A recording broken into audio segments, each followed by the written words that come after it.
ورتل القرآن ترتيلا. السلام عليكم ورحمة الله وبركاته. معرفي حرف ذال. مخرج اللسان حرف ذال من طرف اللسان مع أطراف الثنايا العليا. نوک زبان و نوک دو دندان ثنایای علیا و نوک زبان بسیار اندک به طرف بیرون خارج می شود. بیایی که از لابلای صفات حرف ذال را بشناسیم که چگونه نطق می شود. الجهر صدایش بلند است، هوا نداره. الرخاء نرم است، یعنی صدا قطع نمی شود. الاستفال باریک است.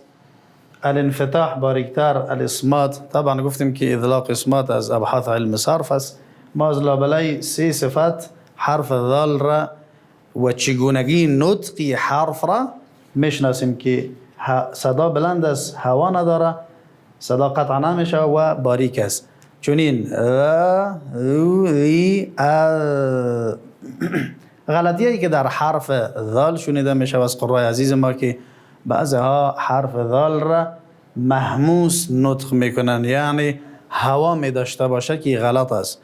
حروفی که در او هوا است فحثه شخص سکت، اما بقیه حروف جهر هستند که از جمله حرف ذال است که هوا نداره.